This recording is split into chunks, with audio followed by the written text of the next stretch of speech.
Today's show is sponsored by the ABV Barrel Shop. The ABV Barrel Shop is located in the St. Louis metro community of Arnold, Missouri, and is the world's first single barrel only liquor store. This business is owned and operated by Steve Akeley and Jim Fosnot. Head over to abvbarrelshop.com to sign up for their email and text distribution list. That way you'll know what they have in stock, what classes are coming up, and what barrel picks they have in the works. We are also sponsored by The Bar to Go. The Bar to Go offers a fully customizable carrying case that allows you to take your favorite distilled spirits or cocktail ingredients with you. Whether you're looking for yourself, a customized gift, or logo items for your business or event, The Bar to Go can help. Check them out at thebar2go.com. Use the number 2 when you type out The Bar to Go. Did you know Neely Family Distillery now ships its popular distilled spirits directly to you? To order, simply call 859-394-3258. Tell them the ABV Network sent you. And now, on to the show. Let's drink!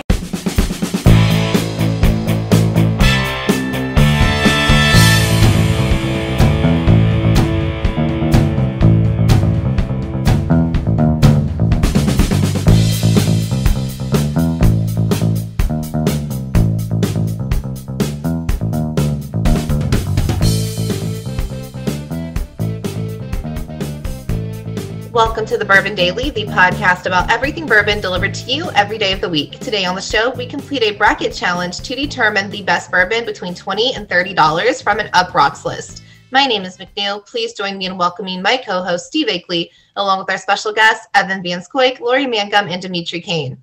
Hey, gang, what's up? Hey, guys. What's going on? Hey. Hello. So, yes, we are going to have a good show today. We're going to be talking about the best bourbons between $20 and $30. Again, an UPROXX article used for this. We like to use other people's material, so it then we can have plausible deniability if someone doesn't like the list. We're like, we didn't do it. It's theirs. So send the hate mail to them. So, yeah, we'll be utilizing that today, so should be fun. A shout out to all of our new listeners. I always like being in the barrel shop these days because it's amazing how many people listen to the show, and it's like all new people, and they've just discovered the show, and then they want to find out about people like McNew, what she really like, and stuff like that, or Miss Becca Sue, and the people that are on here. A lot of people talking about Demetrius recently, so it's he's the breakout star suddenly. Yeah, he's a big deal. He's a big deal. Yeah, well, he's going to be ruling the world soon. Do they know about the beard? Some, not all. Not all have seen the beards. So yeah, it's glorious. We talked about getting a cardboard cutout of Demetrius in the shop today. Just a head and a beard. There'd be no body, just a beard all the way to the ground. Yeah. So you could do the empty face with the beard, so that you can take a photo at the barrel shop. Demetrius. Yeah. The Demetri beard area. Okay, yeah, that'd be good. We won't have brothers bond. We'll have bearded bond. Bearded bond, yeah. Evan, you said there's something you want to talk about. What is that, sir? Yeah, so I've got a new puppy recently, and she is a 9-month-old, 90-pound little monster full of fluff. But she likes chewing things, as big dogs do. She's one of the aggressive chewers. So I want to ask you guys, what's something that your pet dog, cat, what have they tried to destroy that you're just like, that's it, I got to do something because this can't keep going. So I'll go last after I hear from you guys. Yeah, we always had, and it was an heirloom thing, Hellman's jar filled with pennies. And one time my Greyhound, he decided to knock that over, and then it broke, and all the pennies went everywhere, and he started eating the pennies for some reason. I thought maybe he's trying to clean it up. I don't know, but we came home with this broken glass and all this, and I maybe ate some of the glass too. I don't know, but. This is the broken jar of pennies. Now, it was a full jar, so I didn't have a count in there or anything like that. But for the next 3 days, as you take the dog out, he's paying out like a slot machine. Be like in Vegas, the pennies just falling out there, just working through the system. Yeah. The loosest slots. Yeah. Yes. So yeah. So a little bit of moment of truth here, Steve. Did you pick him up? Ooh. No, hell no. Those are out there. Those are Someone nice. to discover years from now with a metal detector out in the property around the. They'll be like, man, there's a lot of pennies scattered out around here. That's good. Yeah, they're in like little lumps too. So You're gonna see a neighbor kid running, Mom, Dad, look, and you're gonna be like, "Ugh, I hope you wash your hands. Don't put that in my Yes, There's buried treasure in the backyard. Yeah, there is. Oh, All right, Lori. man. Obviously, you've had you got a pet now. You've had pets in the past, I'm sure. Anything that Yeah. a pet has eaten? Well, so right now I have a Doberman. Her name is Scarlett, and she really, really loves to suckle on blankets and always ends up somehow chewing a little piece out. So every blanket that's not on my bed is like Swiss cheese. Oh goodness. Yeah. Huh. Interesting. Mm. All right, McNew. I mean, I know where do I- there's a hell of a list of shit your Where do dogs I have eaten. even start? So when I first got Oakley, he used to likes to steal underwear and pants. He doesn't do it anymore. And then State, this thing back here, like to chew the stairs. He ate part of our stairs. He also likes to dive bomb the trash can. So we got a lidded one, put it behind the baby gate. He still jumps over the gate just to knock it over, just to be a dick. He still does that. He stopped eating the house though. And then Sosa also ate part of the stairs after we fixed them after him. And he also ate part of the drywall in multiple places. Wow. And we would fix it, patch it. He'd do it again the next week. But he's grown out of that. So they've stopped eating a lot of things they're not supposed to and mostly just chew their toys now. Okay. That's good. It took a while to get there. We had a rough couple of years. Demetri, how about you, man? The pets on my list are very different in size. Bears. No, dairy cows. So when they break down fences, we just electrify them. Because they end up in my backyard, like eating my wife's flowers and stuff. You wake up, be drinking coffee, looking out the window, and you have 1,000-pound cow looking in at you, eating the windows out of the windowsill. So we just electrify them. We need to know Most of some our of these dogs. cows' names. We have Daisy. She's a miniature. Yeah, she's a miniature Daisy. Jersey. Yeah. So she's only about 900 pounds, and she's like my wife's. Just loves that cow. Then we have Millie, who's a full-size registered Jersey, and then we have about 40 Black Angus that are not named. So, yeah, those are not pets. If they're out, it's a problem. Right. The other ones come. Those could be a burger at some point. The other ones. They will be burgers. I would assume Daisy's not going to be a burger at some point. No. No, I think she'll just be with us until she passes away, like 20 years. I'll be feeding her forever. We raised her from a bottle calf, so we got her when she was a little tiny baby, and she was in our house until she was like a month old, and it was absurd. You think dogs are bad? Yeah, cows. Cows. Yeah. Wow. Yeah. All right, Evan, you asked the question. Yeah. So my new girl, Scotty, she's named after the Norse goddess Scotty. It's with a K and a D I. She decided last night that she's gonna start chewing the bed frame. And I wake up at like 12:30 and I'm like, what is that sound? It's like rumbling through the entire house. And I'm like, what is happening? And is this on the bed you're sleeping on? Yeah, the bed I'm sleeping on. Okay. She's chewing the wooden bed frame, and she's like chewed a notch out of it.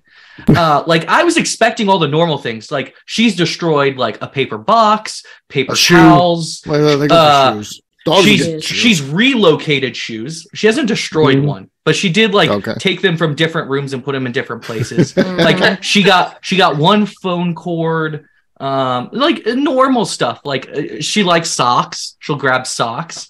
Like those things I expected. I did not think she would start gnawing on a bed frame. Right. So I had to go buy some of the apple bitter spray, and I'm hoping that kind of curbs that behavior. You got to do something. Yeah. You don't want the dog to chew up everything. Right. Yeah. I do know, again, I don't have a dog, but we have a shop dog, and Barley, You try to clean up all his toys. I'll take them and I'll throw them on his bed. And you know what? I'd be fine if he went over and grabbed one and played. No, he'll take every single one of them off there, drop them around the store in the middle where people walk. We have people tripping over this shit all the time because they need to be in convenient locations for him. Yeah, I guess because he'll literally do that. He'll grab one and I'm like, okay, he's gonna play with that. No, he just takes it, drops it, goes back, gets another thing, takes it somewhere else, drops it. It's like all in the way. It's not tucked in a corner. It's like right in a pathway between the bar and the educational classes and stuff. Yeah. It's just what dogs do.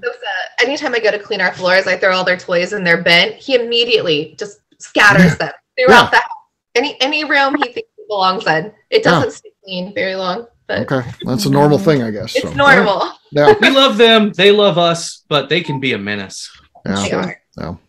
Well, guess what, gang? It is time to drink. What is everyone drinking? Let's start with McNew. McNew, what do you got? I have some Pedialyte, guys.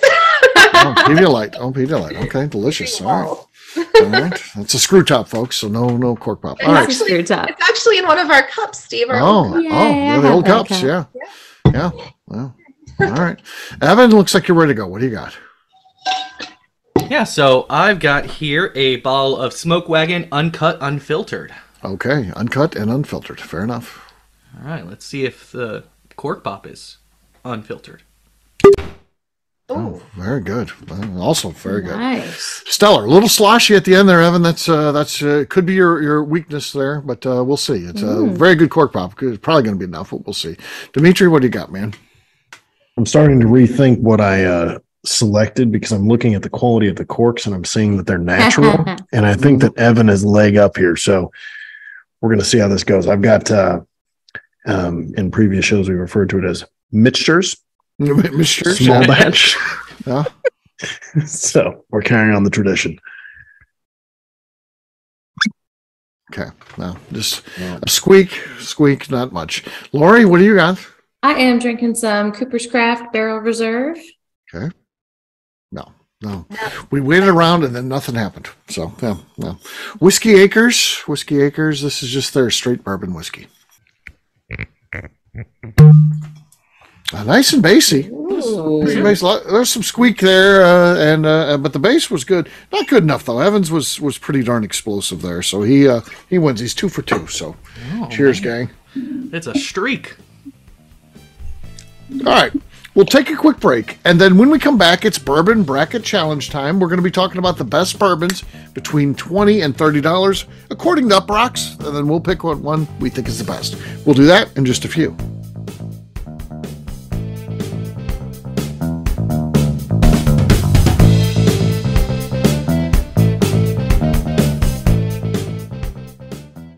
Let's talk about the people who make these shows happen. First up is the ABV Barrel Shop.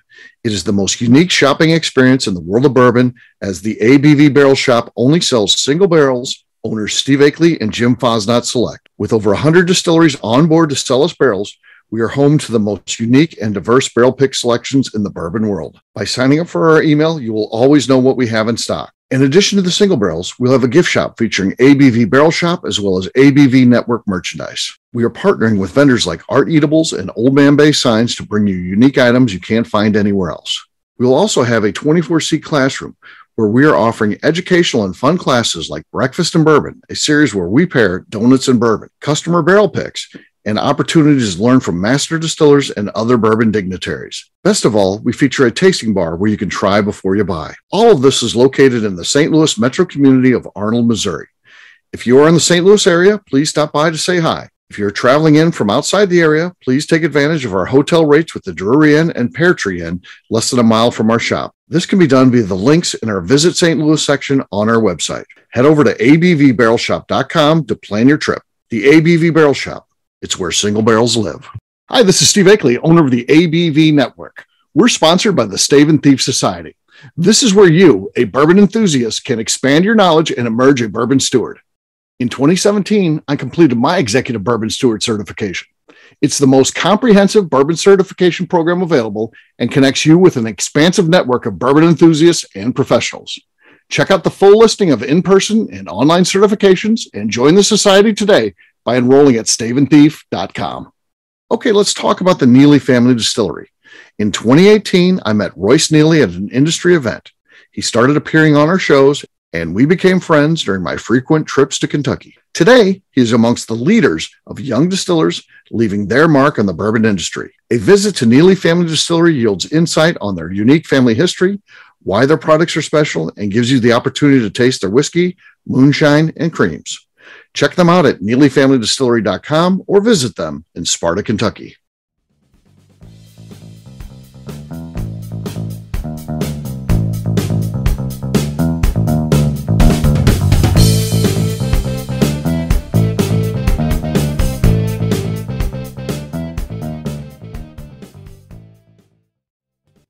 Hello, this is Jeff from Iowa, and you're listening to the Bourbon Daily. Welcome back to the Bourbon Daily. Today we have a bracket challenge based on an UPROXX article to find the best bourbon between $20 and $30. Yes, we do. So again, this is their list. Here's what they say. Jim Beam Single Barrel, Kirkland Small Batch. Again, this is the new one. That's, the Barton 1792 one. Russell's Reserve 10-year, Benchmark Single Barrel. Again, the special one you find in Indiana, but then in other places they get it in Kentucky because they can basically buy it because it's not in distribution there, so they get it and have it. But it's an Indiana only product. And then you've got Four Roses Small Batch, 1792 Small Batch, Weller Special Reserve, and Early Times Bottled in Bond. That's the contestants. Here's how they're going to match up. Jim Beam Single Barrel will be taking on Weller Special Reserve in round one. Then we've got 1792 Small Batch versus Four Roses Small Batch. Then we've got the Benchmark Single Barrel taking on the Russell's Reserve 10-year. Wow, that's a tough matchup there. And then you've got Kirkland Small Batch taking on Early Times Bottled in Bond. Round number one, Evan, you're going to be first. Jim Beam Single Barrel or Weller Special Reserve? What do you think is the better bourbon? Not an easy choice. And while it's probably my least favorite Weller, it's still pretty decent. So I'll go Weller Special Reserve. Weller Special Reserve goes up 1-0. Contestant number 2, Demetri. What are your thoughts? Weller Special Reserve or Jim Beam Single Barrel? I thought you were just declaring a winner right off the way. Wow, this is really different. Yeah. I'm going to have to go with Evan on that. Weller Special Reserve. It's still Weller Special Reserve. Yep. Goes up 2-0. Lori, what do you think? Weller Special Reserve or Jim Beam Single Barrel? Yeah, that's an easy one for me to close out with Weller Special Reserve. All right. Weller Special Reserve moves on. All right. Next up is 1792 Small Batch versus Four Roses Small Batch. This is a tough one. Not easy here. Round two, Demetri, you're first.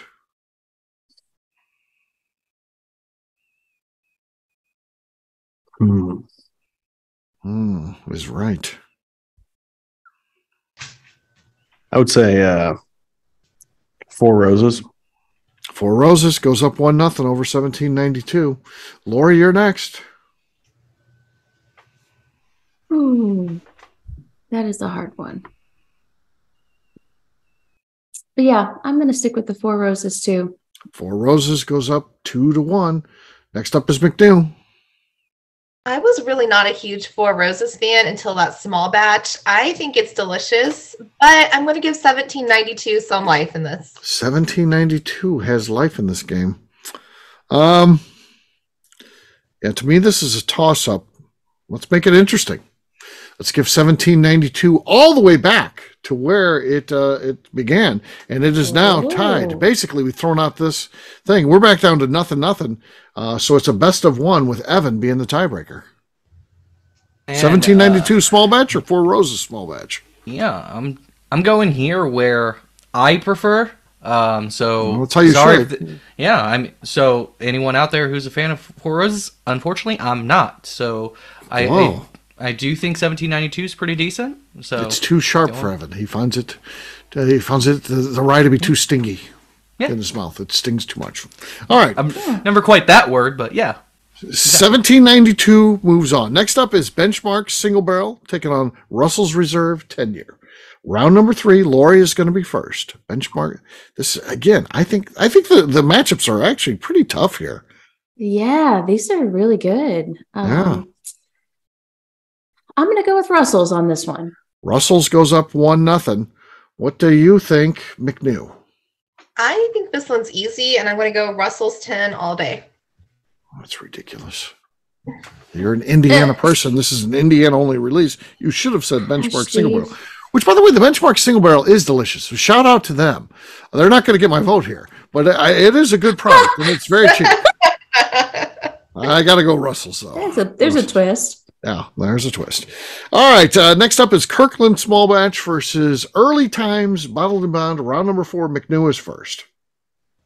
I know Steve hates it because it's part of the cult, so I'm going to go with Kirkland. Kirkland. So that's a reason why we're voting now. To get it, Steve. That's perfect. That's perfect. I am not going to vote for Kirkland. I mean, I think it's a decent product. I have tried this. People have said, "Hey, you got to try it." It's good because it's $17.92. But I do think that the Early Times Bottled and Bond. Now, that being said, I haven't had it recently. I understand that what Sazerac did after they bought it, they did get a lot of reserves, but they forced that out into distribution. They expanded the profile of this product out on the shelf, and then now they've got their own stuff. People say it's not as good. Maybe they're just bitter. I don't know. I haven't tried it recently, so I can't give an educated. What I've always tried of Early Times Bottled and Bond, I've liked, so it's going to get my vote here. So Early Times gets my vote, and it is now tied 1-1. Evan, what do you think? Early Times Bottled and Bond or Kirkland Small Batch? Going with Early Times. Okay, that means Early Times goes 2-1. Round number 4, Demetri, you're next. Because I enjoy shopping at Costco for large batches of like raisins and stuff. I think the Kirkland small batch is pretty awesome. So apart from, I'm just saying, he pays for a membership. Raisins. Out of all of the bulk things you could, he pays for a membership so he can buy raisins. Do any of you have children that are currently that age?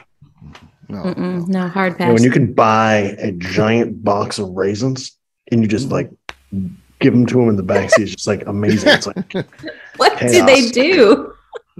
Eat them. But have you ever seen a child eat? Like a child doesn't eat, just like picks them up and put them. They take a handful and just shove them, and they go everywhere. And you're like, what happened to that box of goldfish? That's true. That's how I like to have trail mix. So you're getting a little bit of everything. Just scoop. That doesn't surprise me. Scoop and shove. Scoop and shove. I tell you what, though, the food that I would never want to see myself watch myself eat would be popcorn, because I'm not a single piece of popcorn. I'm more like to grab the handful and shove it and try to, because popcorn is not, it's not round, it's not square. You could, if you push it the right way, you can get more in your mouth. That's what I end up doing and then yes, it does fall into my beard and everything else. And I don't think anybody looks good eating nachos. Yeah, popcorn. Nobody's gonna look. This nice. should have been a small talk. I don't know how we got here. People look stupid while eating. Small talk in the middle of the show. Yes. Yeah. Is there any other foods you would not want to see yourself eating? I'm just picturing you playing Chubby Bunny with popcorn, Steve. Just shoving it in there. That's just the way I like to eat my popcorn. I am, yeah, popcorn eater like that. So, McNew, how about you? Scrambled eggs? No, scrambled eggs. Probably any type of swirly pasta. Swirly pasta. The scrambled eggs fell down. They took one bounce upwards off the one of the boobies and then fell straight down the cavern between the two. And you could almost hear the whistling. It happens. It does happen.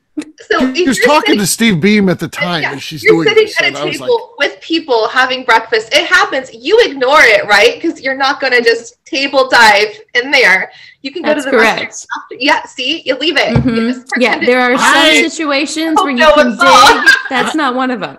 I didn't bring it up. But then I knew McNew was getting ready to go on a flight, and I thought, the way they do those scanners, I forgot like a Kleenex in my pocket before, and they're like, there's something in his left pocket. And I'm like, my nose is running before I have a Kleenex in there. Yeah, it's embarrassing. I thought, she's going to go to the airport, there's going to be eggs down there. So I asked my wife, I'm like, should I text her and tell her? She's got eggs down there. down the front of her top there. I don't know that she knows. And then my wife's like, you can't tell her, don't tell her that. Don't act like you didn't see it. We are well aware when this happens. Yeah, we always know. I didn't know. I was like, find out later. Yeah. McNew, one time I caught a glow up bouncy ball that was thrown off a Mardi Gras float. No hands. No hands. Sometimes it's helpful. I'm just saying. Okay. All right. If those eggs weren't scrambled before, they were after. All right. So Evan has voted for Early Times Bottle and Bond. It means he's tied this. He's put Early Times up 2-1 over Kirkland. Demetri, you're next. What do you think? Early Times Bottle and Bond or Kirkland Small Batch? I think this is what started the entire thing about that's raisins. what started it. Oh, the raisins. Okay. Yes, I went with Kirkland. Kirkland. Okay. Okay. Sorry. Well, we had a diversion there. It's not like I have a scoreboard. I'm not like a game show host with equipment or anything. Lori, you're next. It's tied 2-2. When you started over, I was like, did I just have a mini stroke?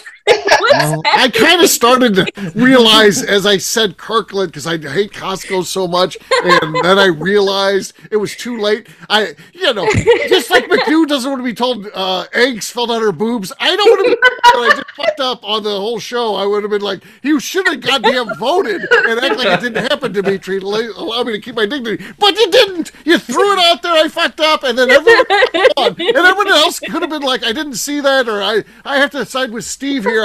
No, hell no. They just pile on and then go after me. So yeah, it's good. I fucked it up. I totally screwed up the show, but yeah, it's fine. It's fine. Glad we cleared that up there, Steve. So Can I Lori, put a little salt in the room? I'm just going to add salt and vote for Kirkland's. So it moves on. Kirkland moves on. We'll have to go through this again the next round. All right. So here's what our final four looks like. It's Weller Special Reserve taking on 1792. Then you got Russell's Reserve taking on Kirkland. That's our final four. Round number 5, I'm first. Weller's, to me, well, I don't like Kirkland. I like the other three. So so the next round will be easy for me. This one's the tough round for me. Weller Special Reserve or 1792. Weller Special Reserve is too hard to find, and I don't know. It is the weakest of the Wellers. I like 1792. I feel like it's a solid offering. And by the way, they give all their crappy ones to Kirkland. So this is the good 1792. Because if everybody's going to be like, well, you should have voted for Kirkland if you like 1792. I'm nipping that in the bud right now by saying they send their bad barrels to them. So 1792 gets my vote in round number 5. Evan, you're next. Yeah, and you know what? I want to knock Weller for a technicality because you're really not going to find it between $20 and $30, and that was supposed to be the point of this. It's their setup. List again. I hear you, but I'm going to get them UPROXX on the failed. technicality. Yeah, this is what you UPROXX. get, UPROXX. All right, you can go kick rocks because I'm going to go ahead and go 1792. 1792 goes up 2-0. Round to number 5. Demetri, you're next. I'm going to have to go with Kirkland again.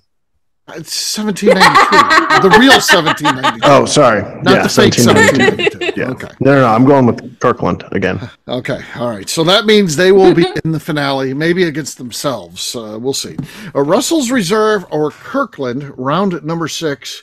Evan, you're first. Russell's Reserve or Kirkland, the fake 1792. This one's real easy. Russell's Reserve. Russell's Reserve goes up 1-0. Round number 6. Demetri, Russell's Reserve or Kirkland? This is a hard one. I think I'd have to go with Kirkland again. God. Wrong. Lori. I know it's your vote, but it's wrong. I know. Russell's Reserve or Kirkland? My dog's worried about me. She's like, Mom, you're squeaking a lot. I think, do I cast a serious vote or do I continue to push the issue? I'm feeling like a rabble rouser. Let's go Kirkland. Kirkland is now up 2-1 over Russell's Reserve. In just an abomination. Round number 6, McNew, you're next. Kirkland or Russell's Reserve? Steve's the tiebreaker here. I am going to go Kirkland. Unbelievable. Kirkland. It's a Q. We're gonna have to uninvite people. Mutiny. Yeah, I know. Yeah, I'm taking notes right now. That's what We're all fired. I'm taking notes. Evan, you'll be invited back. I look forward to a long Bourbon Daily podcasting career with you. So Evan only voted for that so he can be higher than number 6 at the store. I know. That's That was not. Come on. Just. Round number 7. This is for all the marbles. 1792 versus Kirkland, which is a 1792 product.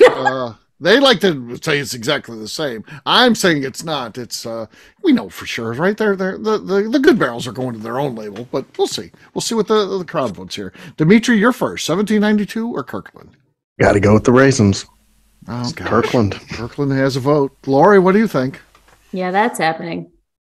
Kirkland is up 2-0 over 1792 as the best $20 to $30 bourbon.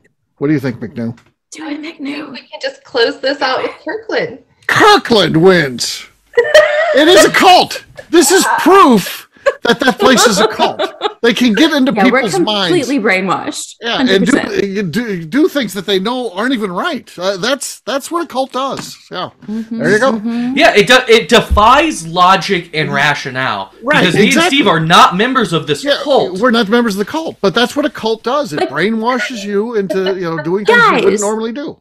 Yeah. But come on, where else can I get 62 rolls of toilet paper, sweatpants, and the best pepperoni pizza you'll ever eat? It's not going to make Kirkland taste better than regular 1792. That is truth, though. It's so good. That is truth. You can eat a good pizza, drink bourbon, and wear a brand new sweater, all for like less than $25. Mm-hmm. Yeah. It's true. That right there. You get what you pay for. This is true. Yeah. My friend took me there one time, and he was like, "Oh, you're gonna love it." He took me because that's back when I had the corporate job. We had to wear dress clothes, and he showed me their dress clothes. And I said, "Does Fidel Castro shop here?" This ages the joke a little bit, but it was all just 2 colors of shirts. That was it. It looked so very basic. It was either do you want the blue dress shirt or the white dress shirt? That's it. You want Millie or Vanilli? Yeah, they had like thousands of them. I mean, I couldn't believe the piles that just went on. As far as the eye could see, either blue or white dress shirts. I was like, I don't like this place. He's like, well, they have really good produce. I can buy a giant bag of grapes, and they last longer than yes. other places. Well, one day that doesn't even make sense. Half sheet cake for $20. Just because you buy more grapes doesn't mean they last longer. That just means less go bad fast. Exactly. And let me tell you something, McNew. One time, when I was getting healthy, I thought, I'm just going to skip a meal, but I'll just eat grapes. And I went to the grocery store, and I bought grapes, 2.69 pounds of grapes, and I ate my grapes for lunch, and then I said, I'm going to go out for a walk. And when I got to the furthest point out of that walk, you can kind of figure what started to happen. God. That's called fiber. God. I had to run. It just turned me from a guy who went out for a walk to a guy who became a jogger. Steve thinks those grapes should have been made into brandy. Yeah. My God. 2.69 pounds of grapes. Don't do it, folks. We're going to put a warning on the show. Do not eat 2.69 pounds of grapes. Yeah. It's not good. It does not end well. Right. So the name of the show is going to be Raisins or Grapes. Is that the Yeah. Teaser. Yeah. That's a real date I'd like to see. Oh God. All right. On that note, we'll wrap this one up as we always do by talking about where people can find us. Evan, we'll start with you. Where can people find you? Yeah, I mean, just like my jokes, you can find me on Instagram because I'm a joke, wit, wisdom, and whiskey. Or you can see me usually once a week, unless I'm taking care of my puppy, hanging out at the ABV Barrel Shop in Ardle, Missouri. All right, Demetri, how about you? You can find me at Demetri_Kane on Instagram and Facebook, or you can find me at Nobletons on Facebook and Instagram. All right, Lori. Y'all can find me on Facebook and Instagram at Spirited Curves. McNew. I'm on Instagram at McNew ABV. All right, for me, I'm an easy guy to find. I'm at Steve Akeley on Twitter, Instagram, or Facebook. I've got a website, steveakeley.com. The important website, though, is abvnetwork.com. Check it out. Everything that we do is out there. I was showing somebody our show today, and they couldn't believe it. They're like, oh, that's a lot of shows. I'm like, yeah, this is what we do. And they're all out there at the abvnetwork.com. So check it out. And please stop by the ABV Barrel Shop. We'll find us talking whiskey. Evan will probably be there trying to work his way back up the list. So check us out if you're in St. Louis, Missouri, or at least sign up for email distribution at abvbarrelshop.com. McNew, anything else to say before we get out of here? I would like to remind the audience to please give us a 5-star review. That includes comments. It helps new people find the show, which is very important to us. And if you like what we're doing, we ask that you please visit our Patreon page at patreon.com/the ABV Network. Great job today, gang. For our audience, we'll have a brand new show for you tomorrow. Looking forward to that. Until then, take care, everybody. See ya. Bye. Later. Au revoir. Peace.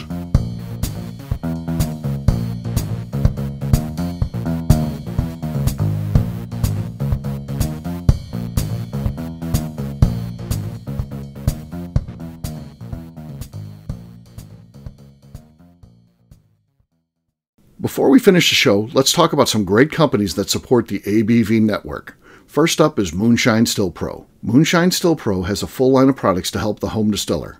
Whether you want to experiment on the stove in your kitchen or you're looking for a bigger setup in your backyard, owner Russell Creed and his team can help. They have multiple still offerings, accessories, and even grain from their partners at Goldstone Mill to assist you in making whiskey on par with your favorite distillery. They can also help you with some fabricated parts you probably can't make yourself if you are attempting a DIY still project. Learn more or order your still or parts at moonshinestillpro.com. Last but not least is the ABV Barrel Shop. While we don't get to play in the allocated bourbon game because we aren't selling the other products you have to do to get those, we do have access via our friendships in the bourbon industry to some really cool stuff. Have you ever seen your favorite craft distiller selling some really cool limited offerings only in their gift shop? I'm talking things like the hazmat offering Distillery 291 did for their 10th anniversary, or Neely Family Distillery's Papaw's birthday barrel. They don't have enough of it to send it out to distributors, so they only sell it via their gift shop. Well, companies like Distillery 291 and Neely Family Distillery have agreed to sell us 2 or 3 cases of these offerings moving forward, meaning our store will have the access to some of the rarest whiskeys in the world. Way more difficult to come by than the allocated bourbon offerings with a national release. Yes, they will be extremely tough to come by, but if you're a customer of our store, you'll have a chance to get them. Get signed up for our email or text list over at abvbarrelshop.com so you don't miss out. The Bourbon Daily is part of the ABV Network. For more information or to become a sponsor, please visit abvnetwork.com. Thanks for listening and cheers. This has been a Steve Akeley production.